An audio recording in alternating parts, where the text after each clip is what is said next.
ეს კიდევ ერთი მცდელობა არის ოპოზიციის, რადიკალური ოპოზიციის მხრიდან. ყველა საკითხთან დაკავშირებით რაღაცა აჟიოტაჟი არ აქვს, რომელიც საბოლოო ჯამში აღმოჩნდება ხოლმე ცრუგანგაში და ცრუ აჟიოტაჟი, ასე რომ შემდეგ საკუთარ დამაჯერებლობას აზიანებენ ამ ყველაფერს. დღეს მივიღეთ ცვლილებას კანონში, დღეს 12 საათს ღამე შევა ძალაში ეს კანონი, ხვალიდან ბატონი მამუკამ დინარაძე დაიკავებს ვიცე-პრემიერის თანამდებობას და ამის შემდეგ რაღაც იტყვიან, როდესაც აღმოაჩენენ, რომ კაბინეტიც აქვს, აპარატიც საკმარისი არის კანცელარიის, რომელიც იმას გაუწევს საქმის საქმიანობისთვის ყველა მომსახურებას და კოორდინაციაც რომ იქნება ისევე ეფექტიანი, როგორც ამას მამუკამ დინარაძე აკეთებდა სახელმწიფო უსაფრთხოების სამსახურის ხელმძღვანელის თანამდებობიდან. ასე რომ კიდევ ერთი ასე ვთქვათ სრუგანგაში რადიკალური ოპოზიციის მხრიდან, რომელიც საბოლოო ჯამში მათვე აზიანებს. მე მინდა აქედანვე წარმატება უსურვო მამუკამ დინარაძეს მის ვიცე-პრემიერის პოზიციაზე. მნიშვნელოვანი არის, რომ კოორდინაცია სამართალმცემლო ორგანოების იყოს დღევანდელი გამოწვევის პირობებში იყოს ეფექტიანი. სხვა ჩვენს ეს არ არის მხოლოდ ქართული გამოცდილება, თუ ნახავთ სხვა ქვეყნებს, საფრანგეთს, პოლონეთს და სხვა ქვეყნებს, ყველგან საჭიროება დადგა კოორდინაციისა, სპეციალური კოორდინაციისა სამართალმცემლო წყებებთან, ასე სპეციალურ სამსახურებთან, ასე რომ მით უმეტეს ჩვენი რეგიონისთვის, მით უმეტეს იმ გამოწვევების ფონზე ერთი სხვით და იმ გეგმების ფონზე, რომელიც პრემიერ-მინისტრმა დასახა ჯერ კიდევ 2020 წელს, როდესაც მისი არჩევა მოხდა, რომ მოხდეს კორუფციის მინიმალურ დონემდე დაყვანა, მოხდეს დანაშაულების განსაკუთრებული ორგანიზებული დანაშაულების წინააღმდეგ ეფექტიანი ბრძოლა. ეს ამ დავალების შესასრულებლად ძალიანად აღმოსავლეთ ხელისუფლება უნდა იყოს მოწადინებული და კოორდინაცია ახლივ არის განსაკუთრებული.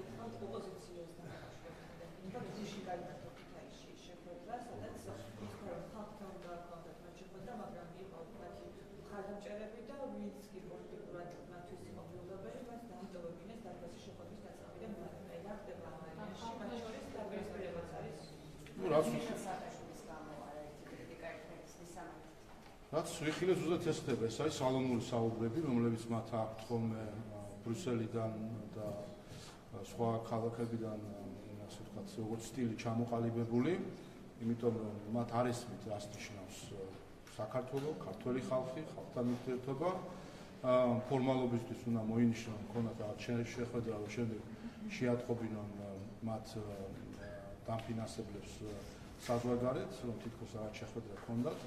ამიტომაც არ უნდათ მათთვის არასასურველი ხალხის ყოფნა ასეთ შეხვედრებზე, რომ მე ასე ვთქვათ შესაბამისად შეძლონ გაბევრება ხოლმე საკუთარი შეხვედრებზე მყოფი ადამიანების რაოდენობას. კიდევ ერთხელ ეს არის სალონური შეხვედრები რადიკალების, რომელიც მოწყვეტილია ქართულ რეალობას და გონიათ, რომ ერჩისკი თუ თქვენ სიტყვას ეთქვით, ეს არის მათთვის ხელისუფლებაში მოსვლის საწინდარი, არა და პირიქით არის. რამდენჯერაც მას ერჩისკი თუ სხვა ერჩი შეაქებთ, ზუსტად იმდენი ხმა დააგდებათ საქართველოს მოსახლეობისგან. ვინაიდან საქართველოს დიდი ხანია უარი თქვა სატელიტობაზე, დიდი ხანია უარი თქვა ვასალობაზე, როდესაც საბჭოთა კავშირს ჩვენ არა დაშლის შედეგად, არამედ ჩვენი გაცნობიერებული გადაწყვეტილებით დავტოვეთ და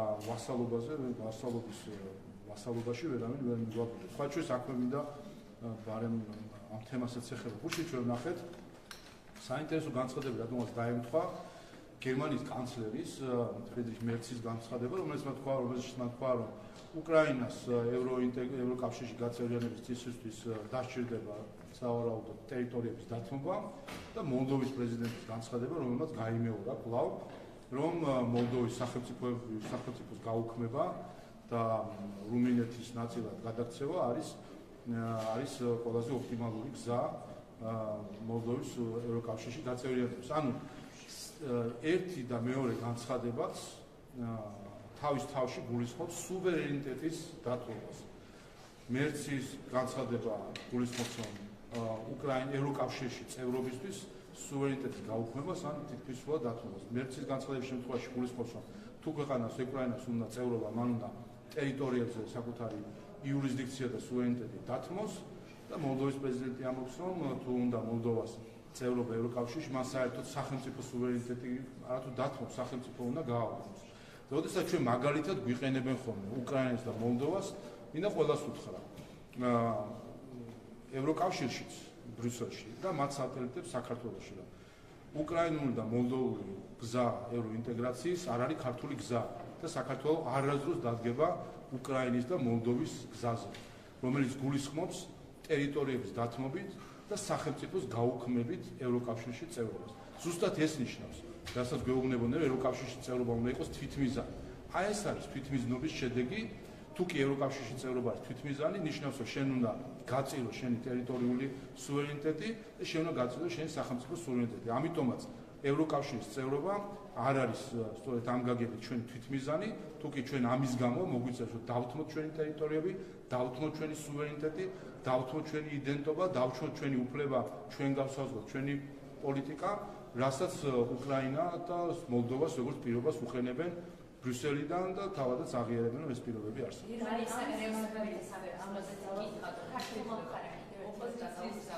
გერმანიის საგარეო სამინისტროს კიდევ ცოტა გაუგზავნა ქართულ მხარემ და თხოვა ინფორმაციის განახლება საუმეცნიერო და ყოფილსაგარეო საქმეებისგან და თუმცა ვაჭრობთან კვანტუმური გაიდაზე მიუწვდის კვანტუმი და როგორი მარტივი დასკვნა ჩვენ უკვე რა თქმა უნდა ეს იცილო თამაშს უნდა და შეეშვას ყველა გასაგებია რასთან გვაქვს საქმე გერმანიის მთავრობა არ აღიარებს საქართველოს ქართული ხალხის სუვერენიტეტს. ეს არის ფაქტი.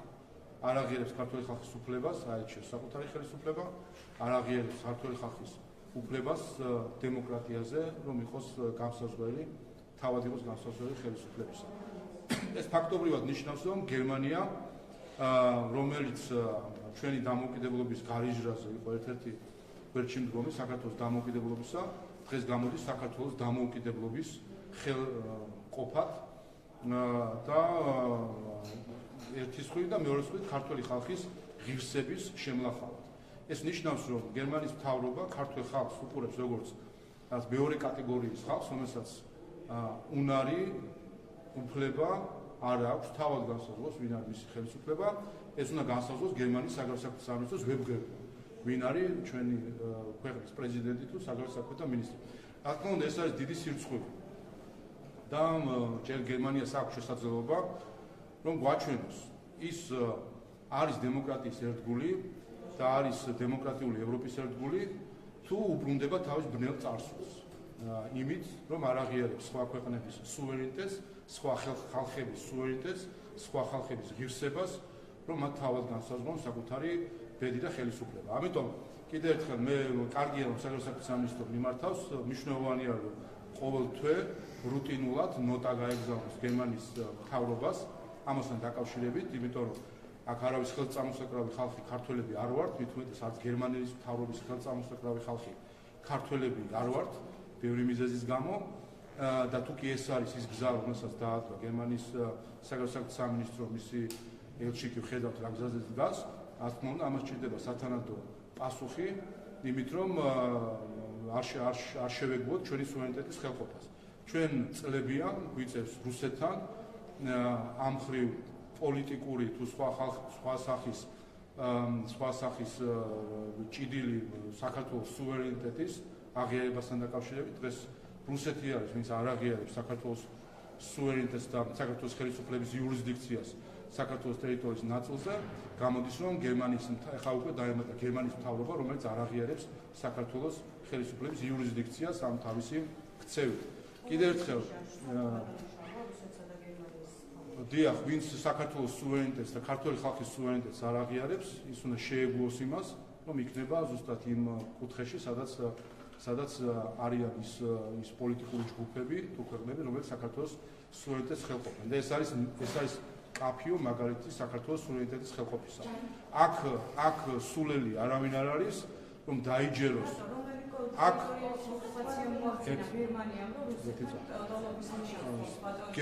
გერმანიის მთავრობა ამ თავისი ქცევით აჩვენებს, რომ ის არ აღიარებს საქართველოს ხელისუფლების იურისდიქციას მთლიანად საქართველოს ტერიტორიაზე. არ მხოლოდ მის ნაწილზე, მთლიანად საქართველოს ტერიტორიას. თუ დაუჯერებთ გერმანიის საგარეო სამინისტროს ვებგვერდს, დღეს საქართველოს ხელისუფლებას ახორციელებს სალომე ზურაბიშვილი როგორც პრეზიდენტი და ბრიტანეთში საქართველოს ელჩი ილია დარჩიაშვილი. ასე არის მათი გამრუდებული რეალობა. ამიტომ კიდევ ერთხელ არ ვიცი თქვენ თუ გინდათ რომ თავი მოისულელოთ, მაგრამ მე მგონი აქ სულელი არავინ არ არის და მათ შორის არ თქვენ ხართ. სულელი რომ დაიჯეროთ და გჯერათ თქვენ რომ ეს ვებგვერდის ხარვეზი არის, ხომ არ გჯერათ ამის. რომ თვეები გადის შეხსენებით, მოთხოვნის მიუხედავად არ იცვლება ორი სახელი და გვარი. და ამას რომ განზრახ აკეთებს გერმანიის საგარეო საქმეთა სამინისტრო, როგორც ჩანს მისი ელჩის დაჟინებული ჩართვით, ეს მე მგონი ფაქტია და თუ კი ამას განზრახ აკეთებს გერმანიის საგარეო საქმეთა სამინისტრო, ეს ნიშნავს რომ გერმანიის საგარეო საქმეთა სამინისტრო განზრახ ხელყოფს საქართველოს სუვერენიტეტს, განზრახ ხელყოფს ქართველი ხალხის ღირსებას, რომ თავად განსაზღვროს ვინ იყოს მისი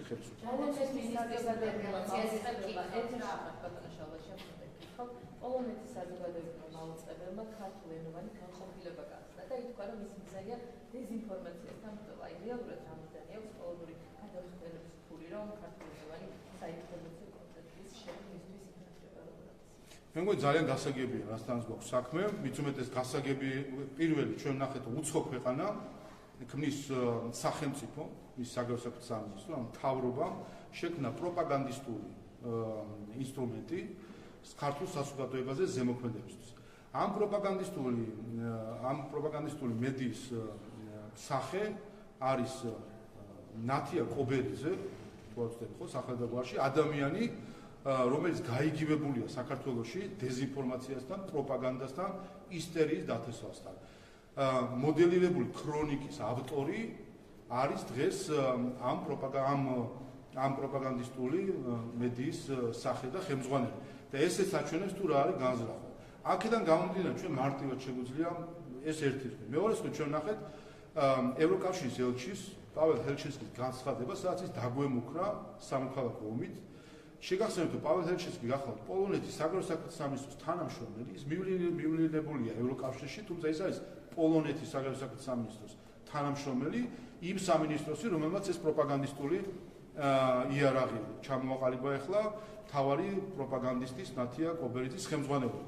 აი ამ ყველაფრიდან გამომდინარე, რა თქმა უნდა და ნახეთ ასე ვთქვათ, რაც არის მათი განზრახვები, ეს არის შეგვიძლია ვთქვათ, რომ ეს არის ანალოგი იმ ეგრეთ წოდებული 1000 ბორცვის რადიუსი, რომელიც თავის დროზე რუანდაში შეიქმნა იმისთვის, რომ გაეღვივებინა შუღლი საზოგადოებაში, ტრობა საზოგადოებაში და 1000 ბორცვის რადიო მოიტანა საბოლოო ჯამში გენოციდი, რომელიც რუანდაში მოხდა. ზუსტად ეს არის, თუკი ჩვენ შევხედავთ სურათს მთლიანად, რომ პოლონეთის საგარეო საქმეთა სამინისტრომ სახელმწიფომ შექმნა პროპაგანდისტული იარაღი იმისთვის, რომ მოხდეს ზიზღის პროპაგანდა საქართველოში.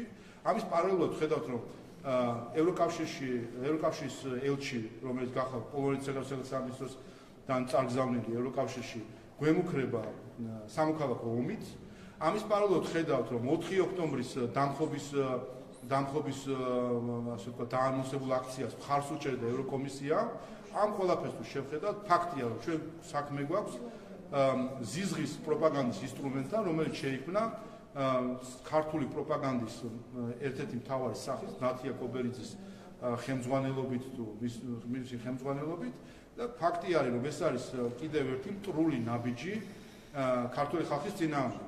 აქვე გავიხსენოთ პოლონეთის მთავრობის მიერ მოწყობილი სპეცოპერაცია, როდესაც მიხეილ სააკაშვილთან შეუშვეს სპეცაგენტი ექიმები, რომელიც ცდილობდნენ ფარულად გამოეტანათ რაღაც მასალები ციხიდან, უბრალოდ სამავთუხოდან, რომელიც საშეახსურების დაწესებულების ფუნქციას ასრულებს. ასე რომ და აღარ ვიტყვი იმაზე, პოლონელი დეპუტატები რა შეარიან ხოლმე ჩართული. კიდევ ერთხელ ეს არის აშკარა მაგალითი, რომ უნდათ ზიზღის დათესვა საქართველოში. ეს არის აშკარა მაგალითი, აი ზუსტად სახელმძღვანელო მაგალითი, რას ნიშნავს სახელმწიფო პროპაგანდის აწყობა სხვა ქვეყანაში არეულობის მოსაწყობად, სამოქალაქო ომის ინსპირაციისთვის და ზუსტად აი ამას ემსახურება ნათია კობერიძე, რომელიც ზუსტად მოდელური ქრონიკის მიზანი რაც იყო, ეს მიზნები პირდაპირ გადატანილი აქვს ისიც. ასე რომ რა თქმა უნდა ამაზე მნიშვნელოვანია ჩვენ ევროკავშირში ბოლო რამდენიმე წელია წელიწადში თავიდან შტატების წარმომადგენელთა პალატის დასწრით ევროკავშირი ბოლო რამდენიმე წელიწადში ჩაერია და ხელი შეუშალა თავისუფალ კენჭისყრას საუბარია 6 ქვეყნის არჩევნებში. მათ შორის არის სოციალისტების პლატფორმის ზეწოლით და სხვადასხვა მეთოდებების გამოყენებით. თქვენ როგორ თავის ამერიკის შეერთებულ შტატებმა განაჩენი გამოუტანა ევროკავშირის დემოკრატიას, რომლის სინამდვილეში არ არსებობს იმ სახით, როგორცაც ცდილობენ რომ რეკლამაში წარმოგვიდგინონ. რომ სინამდვილეში ევროკავშირში, ევროკომისიის თუ სხვა პოლიტიკური ჯგუფების ორგანიზებით ხდება სისტემური და სისტემატური ჩარევა არჩევნებში და მაგალითები შესწავლილი, დასახელებული და შეფასებული. ეს არის განაჩენი ბრიუსელის წინააღმდეგ, რომ ნებისმიერი მათი საუბარი დემოკრატიულ არჩევნებთან დაკავშირებით არის აბსოლუტურად ლიტოლი სიტყვები და მხოლოდ ერთ რამეს ეფუძნება. თუ კი ერთ რამეს ეფუძნება, რომ ბრიუსელმა უზრუნველყოს მის მიმართ ლოიალური ხელისუფლებების მოსვლა სხვადასხვა ქვეყანაში. ეს მაგალითად ჩვენ ნახეთ საქართველოში, აქ ისიც ნახეთ, ევროკავშირის ელჩიც კი პირადად იყო ჩართული კამპანიაში, ნახეთ დაფინანსებები, შეგახსენებთ დანიის დაფინანსებას, რომელმაც პირდაპირ საარჩევნო კამპანიას აფინანსებდა და შეხვედრებს ერთ-ერთი NGO-ს გავლით და სანამ დანიაში არავთეხეთ სკანდალი და დანიური მედია არ დაინტერესდა ამ ამით, დანიის ელჩს პასუხზე კითხვა ვერ გავაცემინეთ, რასთან ჰქონდა საქმე, ემალებოდა ჩვეულებრივ ქართულ საზოგადოებას, უბრალოდ ფულს ესე ჩემოდნებით არიგებდნენ, რომ გავლენა მოეხდინათ არჩევნებზე და საბოლოო ჯამში ვინაიდან თავადვე დანიაში ატყდა სკანდალი მედიაში, მოუწიათ გაუქმება ამ პროექტის და შემდეგ აღმოჩნდა, რომ ეს NGO მთლიანად გადაბარგდა ლელოში. აი ამას დღისით მზისით გვიკეთებენ ადამიანები, რომლებიც თავს ევროპელებს ეძახიან და სინამდვილეში მხოლოდ პასპორტი აქვთ ევროპული და სინამდვილეში არიან რა ვიცი 100 წლის წინანდელი ევროპის წარმომადგენელი. თანამედროვე ევროპასთან ასეთ ქცევას რა თქმა უნდა კავშირი არ აქვს. ოპოზიციის კამპანიაზე უბრალოდ რომელიც გააგრძელებით რეჟიმშია, მაგალითად გიგი გულავას განცხადება. პატრიარქი მოხვდა გაუმარჯოს ეგზარქოს. ეს განცხადება გიგი გულავას ეკლესიაზე მოლიდი შედება ოპოზიციის მხრიდან.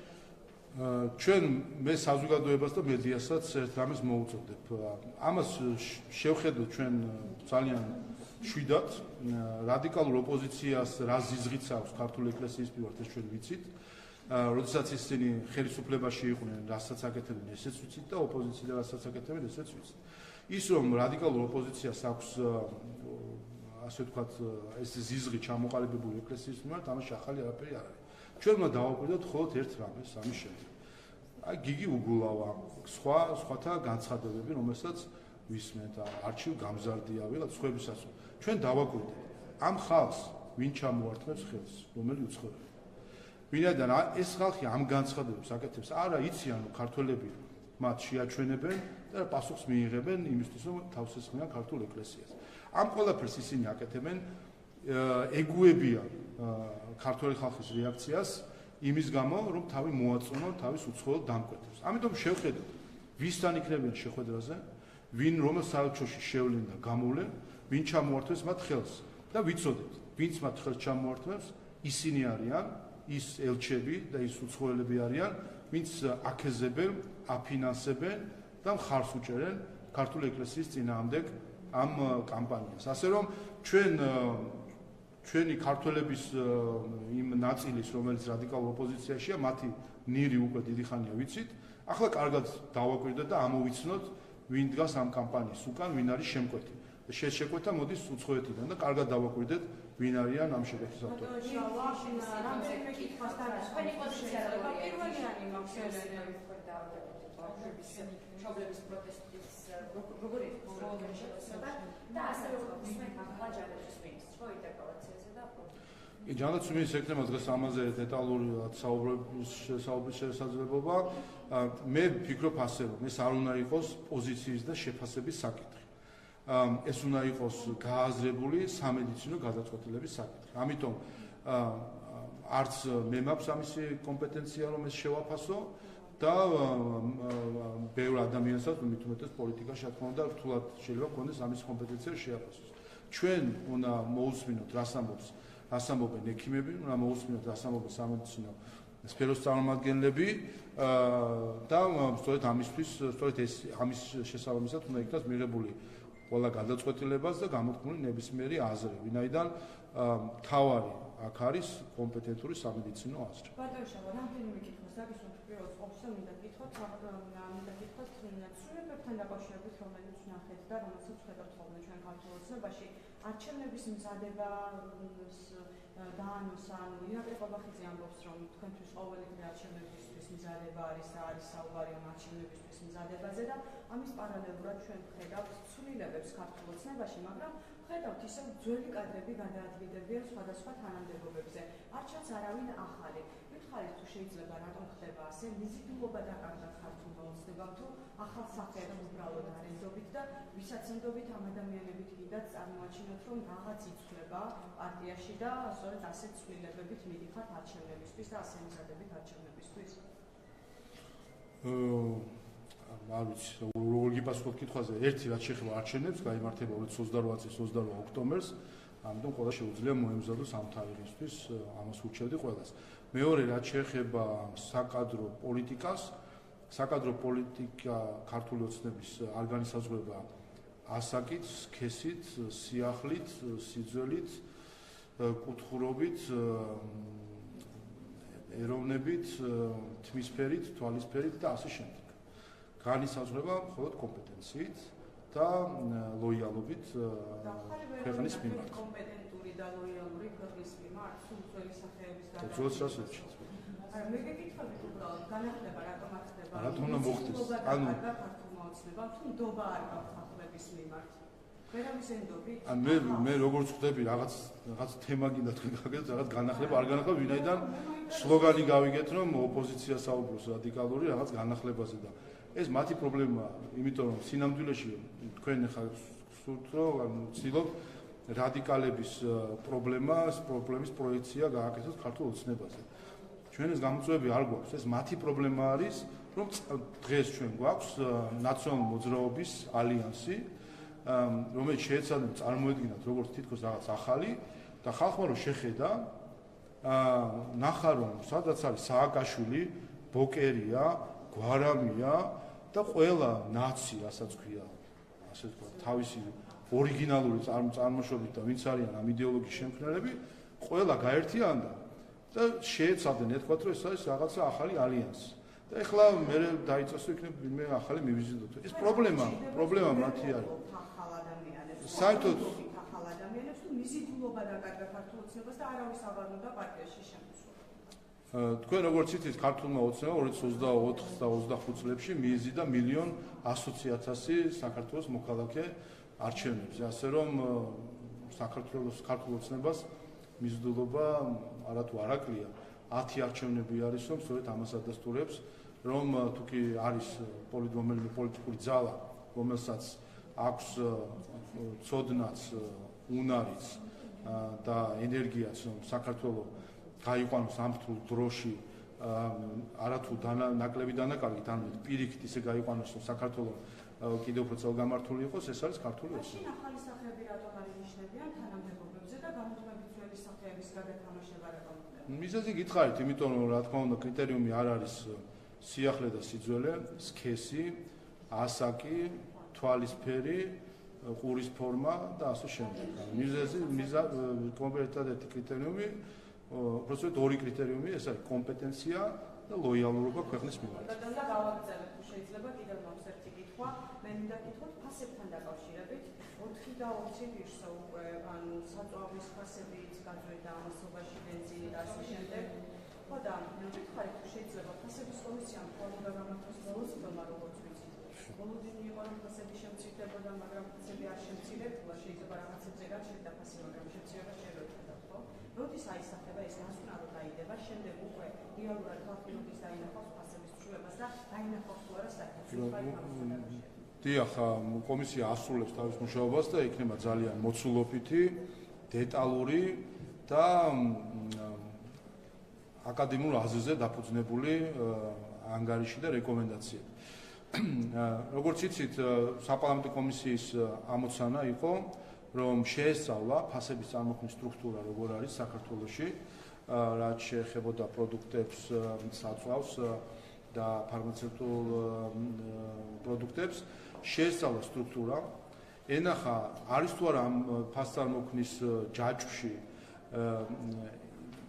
რაიმე რგოლი, რომელიც ხელოვნურია, რომელიც სხვა რაღაც ბარიერია, რომელსაც შეიძლება სხვანაირი მოწესრიგება სჭირდებოდეს, მენეჯმენტის საკითხია, ობიექტურია, სუბიექტურია, ეს ყველაფერი შეესწავლა და ამის საფუძველზე გაეცა რეკომენდაციები. ზუსტად ეს გააკეთა კომისიამ და მე მაქვს მჭიდრო კონტაქტი კომისიის ხელმძღვანელთანაც მთელი ეს პერიოდი და იქნება ძალიან შინაარსობრივი დასკვნა იმასთან დაკავშირებით, როგორ არის საქართველოში ფასწარმოქმნა, სად გვაქვს ობიექტური მოცემულობები, სად შეიძლება რაიმე სუბიექტური იყოს, რა შეიძლება გამოსწორდეს და ასე შემდეგ. ჩვენ უნდა თავარი ამოცანა იყო, რომ გაცემულიყო კითხვაზე პასუხი ამ თემის გარშემო, რაც შეეხება საქართველოში ფასებს პროდუქტებზე, როდესაც ყოველთვის არის ხოლმე სხვადასხვა ინტენსივობით საუბარი, ბოლო-ბოლო კონდეს კომპეტენტური აზრი. ეს არის ობიექტური მოცემულობა ეს ფასები, თუ არის რაიმე ხელოვნური ამაში. შესაბამისად, როცა კითხვას პასუხი გაეცემა, ანუ ობიექტური მოცემულობა რაღაც თუ არის სუბიექტური მოცემულობა, აქედან გამომდინარე ამ კითხვაზე პასუხის გაცემის შემდეგ შეიძლება მხოლოდ თქვა რეკომენდაცია იმაზე, თუ კი სუბიექტურია რამე, როგორ გამოსწორდეს, თუ კი ობიექტურია, გამოსწორება ალბათ რთულია, ეხლა მათ შორის მაგალითად საწვავი რახან ახსენეთ, ახლო აღმოსავლეთში მიმდინარე მოვლენების შედეგად, რა პრობლემებიც არის ამ მხრივ. აქ შეიძლება რთულია რაღაც იმოქმედო, თუმცა რა თქმა უნდა, აქაც შეიძლება გამოინახოს გამოსავალი. სხვათა შორის მე ახლახანს გახდით სტამბოლში, მსოფლიო საპარლამენტო კავშირის შეხვედრაზე, სადაც სხვადასხვა ქვეყნების პარლამენტის თავმჯდომარეებთან ჰქონდა შეხვედრა და მათ შორის სამხრეთ აღმოსავლეთ აზიის ქვეყნების წარმომადგენლებს შევხვდი და მთელი ეს შეხვედრა იყო ის, რომ იყო მათი მხრიდან საუბარი იმაზე, თუ რამდენად გართულდა მათთან ეკონომიკური მდგომარეობა საწვავის ხელმისაწვდომობიდან გამომდინარე, როგორ უწევთ, რომ დაზოგონ ელექტროენერგია, სახლიდან იმუშაონ, ნაწილობრივ დისტანციურზე გადასული არიან ქვეყნებში, იმის გამო, რომ საწვავის დეფიციტი შეიქმნა. საბედნიეროდ საქართველოში ეს გავლენა არ აქვს ჯერჯერობით ამ კონფლიქტს. მოკლედ, კიდევ ერთხელ გიპასუხოთ, კომისია გასცემს პასუხს კითხვას ფასწარმოქმნის ჯაჭვში სად რა არის ობიექტური მოცემულობა, რა არის სუბიექტური მოცემულობა, თუ სადმე არის სუბიექტური მოცემულობა, როგორ გამოსწორდეს და ასე ობიექტურადაც აშენდეს. კიდევ კითხვას დავისვამებ, მარემ გამომჩები, და კითხოთ ამერიკის შეერთებულ შტატებთან დაკავშირებით. მოკლედ ეს ირაკლი კობახიძემ ახალი თარიღი დაანონსა, საკონდენსატური სმუდა რომ აფრიკში მოხდებოდა კონკრეტული შეხვედრა რაიმე მსგავსი, მაგრამ ახლა ირაკლი კობახიძე ამბობს, რომ მაისში იქნება ეს თვე, როდესაც იქნება ამერიკასთან ურთიერთობების გადაწყვეტვის და რაღაც ნაბიჯების გადადგმა. თქვენ ამბობდით ცოტა ხნის წინ, რომ ვიზიტი არ იგეგმებოდა უახლოეს მომავალში, ახლა ვხედავთ, რომ მაისში იქნება რაღაც გადაწყვეტვის მაჩვენებლები. რა ეგობება საქართველოს ამერიკასთან ურთიერთობების გადაგვერთვაში? რამე წინაპირობებს აყენებს შტატები, თუ აი რა არის შემაფერხებელი, რომ რაღაცა იყო დაგეგმილი, მე შეიცვალა ახლა კობახიძე ამბობს, რომ მაისში იქნება, აი რა არის შემაფერხებელი, რამე წინაპირობები აქვს, თუ რა ეგობება ამ ურთიერთობების გადაგვერთვას? მოვა მაისი და ნახავთ. ასე რომ გიპასუხოთ. თავარი არის ერთი რამ. მას შემდეგ რაც შედგა საუბარი საქართველოს პრემიერ-მინისტრსა და ამერიკის შეერთებულ შტატების სახელმწიფო მდივანს შორის, ამ საუბარში თავარი რამ გამოითქვა და თავარ საკითხზე შეთანხმდნენ, რომ არის ორივე მხრიდან სურვილი, რომ ურთიერთობა გადაიტვირთოს. ჩვენი მხრიდან ითქვა, რა არის კრიტერიუმი ჩვენთვის, როდის შეგვიძლია ვთქვა, თუ კი ნამდვილად მოხდა ურთიერთობის გადატვირთვა, ჩვენი მთავარი კრიტერიუმი არის სტრატეგიული პარტნიორობის, ახალი სტრატეგიული პარტნიორობის ჩამოყალიბება. ასე რომ ამ მიმართულებით მივდივართ ჩვენ. კიდევ ერთხელ ჩვენ ამ საკითხს ვუდგებით ჩვენი ეროვნული ინტერესების გამოსახედით და ისე როგორც ამერიკის შეერთებული შტატები თავის აგრარულ პოლიტიკას უყურებს თავდადარი ეროვნული ინტერესების გადასახედიდან და ჩვენ გვიხარია ის, რომ სახელმწიფო მდივნის გაცხადებული პოლიტიკაა, რომ ისინი აღიარებენ სხვა ქვეყნების რომ სხვა ქვეყნებსაც აქვს საკუთარი ეროვნული ინტერესები და ამ ცოდნით შედიან ნებისმიერ საუბარში, ასე რომ დაანჩენე ნახოთ, თავარი არის რომ მოწადინება არის ჩვენი მხრიდან არაერთხელ ითქვა რომ ჩვენი ის რომ საქართველოს ამერიკის ურთიერთობები არის ამ მიუღებელ დონეზე, ამაში სრულად არის წინა ადმინისტრაციის ბრალეულობა, საქართველოს აქვს თავისი წილი არ მიუძღვის, ეს არის სრულად წინა ადმინისტრაციის ბრალეულობა, ასე რომ ჩვენ როგორც მაშინ, ისე ეხლაც ვზად ვართ ურთიერთობებისთვის, ორი ერის, ორი ქვეყნის ინტერესების სასარგებლოდ.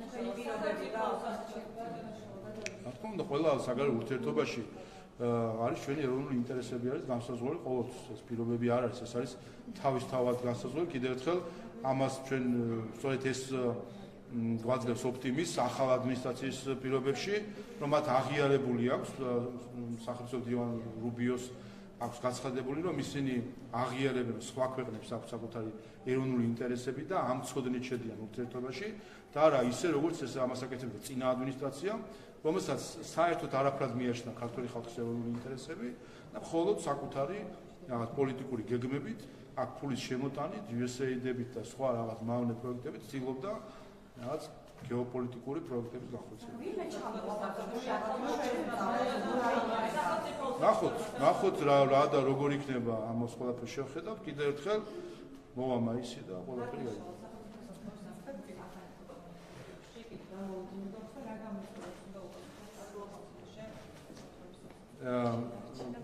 კიდევ ერთხელ მე გუშინ პირადადაც და მინდა კიდევ ერთხელ მიულოცო გეგაგელაძეს ამ საპასუხისმგებლო პოზიციის დაკავება მან როგორც შინაგანსაკუთრება მინისტრმა ფიქრობ ამაზე სრული კონსენსუსი არის საზოგადოებაში, მათ შორის მე რადგანაც გონია რომ ოპოზიციაც ამაზე იქნება, იმიტომ რომ ყველა კარგად ხედავდით თუ რა მნიშვნელოვანი ძვრები მოხდა შინაგანსაკუთრების სამინისტროში ორგანიზებულ დანაშაულთან ბრძოლის კუთხით, უკანონო მიგრაციის საკითხების გადაწყვეტით, ნარკოდანაშაულთან ბრძოლის მხრივ, ყველა ამ მიმართულებით ჩვენ ვნახეთ თვისებრივი ცვლილება, რაც ვფიქრობ, რომ დასაფასებელი არის და რა თქმა უნდა გეგაგელაძეს ამისთვის მადლობა ეკუთვნის და დარწმუნებული ვარ, სწორედ ამ გამოცდილებიდან გამომდინარე, რომ იმავე ეფექტიანობით ის შეუდგა უკვე სახელმწიფო უსაფრთხოების სამსახურის უფროსის უფლებამოსილების განხორციელებას. რა თქმა უნდა, ფისებრივად ახლო არის ეს საქმიანობა და ასე რომ დარწმუნებული ვარ, რომ იქნება ისევე წარმატებული, როგორც შინაგანსაკუთრების სამინისტროს მინისტრის არხში.